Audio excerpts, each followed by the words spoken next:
Énergie zéro. Avant d'entretenir, de réparer ou de débloquer quelque machine que ce soit, vous devez vous assurer que la mise à énergie zéro a été effectuée sur cet équipement. Pour ce faire, vous devez vous adresser à un responsable du groupe Proco qui avisera un maître cadenasseur. Celui-ci effectuera la procédure de cadenassage de cet équipement avec vous.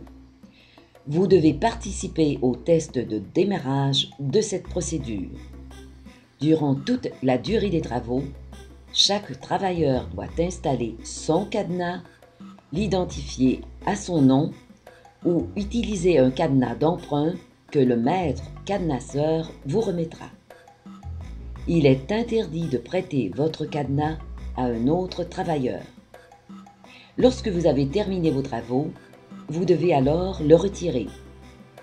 La dernière personne à retirer son cadenas doit retourner la fiche de cadenassage au magasin et la remettre au maître cadenasseur afin que celui-ci s'assure de bien décadenasser la machine et de vérifier qu'il ne reste plus aucun travailleur sur le site. Tout manquement à la procédure de mise à énergie zéro sera sanctionné sévèrement par l'administration du groupe Proco. Permis de travaux à chaud. Vous devez vous procurer un permis de travaux à chaud avant de meuler, couper, chauffer ou souder dans la chambre à peinture et dans la zone de la grenailleuse. Ce permis vous sera remis par le superviseur en fonction ou par le représentant en prévention du groupe Proco.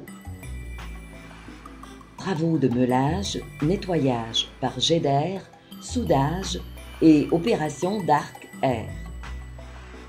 Si vous devez utiliser une meule portative, vous devez porter une visière protectrice en plus de vos lunettes de sécurité, ainsi que des gants appropriés à votre tâche. Toutes les opérations de nettoyage par jet d'air doivent être effectuées avec une visière et des lunettes de sécurité. Toutes les opérations de soudage doivent être faites avec les équipements de protection des yeux contre les rayonnements UV. De plus, vous devez porter des manches longues et avoir des vêtements en matériel ignifuge. Pour effectuer des travaux à l'arc-air, vous devez obligatoirement revêtir un manteau ou des manches de cuir, en plus des équipements requis pour les opérations de soudage. Isocyanates. Les isocyanates sont une famille de produits utilisés dans la chambre à peinture. Ces substances dangereuses sont des sensibilisants respiratoires qui peuvent causer des maladies professionnelles telles l'asthme professionnel. Lorsque vous voyez les indications de présence d'isocyanates, il est strictement interdit d'accéder à la chambre à peinture sans avoir l'autorisation et la protection respiratoire appropriée. Tout manquement à ces directives sera sanctionné sévèrement par l'administration du groupe Proco. Équipement de levage, nacelle, plateforme élévatrice, chariot élévateur et pont roulant. L'utilisation des équipements de levage vous est interdite si vous n'êtes pas en mesure de démontrer vos compétences sur cet équipement. Carte de formation nécessaire. Chariot élévateur et chariot élévateur à mât télescopique. Pour utiliser un chariot élévateur, vous devez avoir plus de 16 ans et avoir suivi la formation obligatoire spécifique à l'équipement que vous désirez utiliser. Le port de la ceinture de sécurité est obligatoire en tout temps lors de l'utilisation d'un chariot élévateur. Avant toute utilisation, vous devez remplir la grille d'inspection quotidienne pré-utilisation. Cette grille d'inspection est disponible sur l'équipement ou auprès du superviseur en fonction. Pont roulant. Pour utiliser un pont roulant, vous devez avoir suivi la formation obligatoire.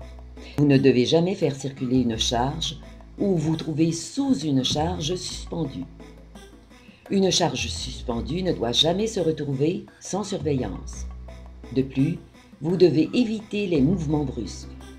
Assurez-vous de respecter la capacité de charge des différents éléments du pont roulant, chaîne, élingue accessoires de levage, etc.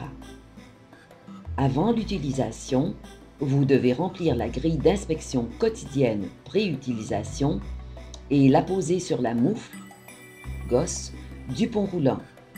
Cette grille d'inspection est disponible auprès du superviseur en fonction. Nacelle ou plateforme élévatrice. Pour utiliser une nacelle ou une plateforme élévatrice, vous devez avoir suivi la formation obligatoire spécifique à l'équipement que vous désirez utiliser. Lors de l'utilisation de ces équipements, le port du harnais de sécurité muni d'une longe d'une longueur maximum de 1,2 m, soit 4 pieds, accroché à un point d'ancrage conforme, est obligatoire. Assurez-vous de respecter la capacité de charge de l'équipement. Avant de l'utiliser, vous devez remplir la grille d'inspection quotidienne pré-utilisation. Cette grille d'inspection est disponible sur l'équipement ou auprès du superviseur en fonction.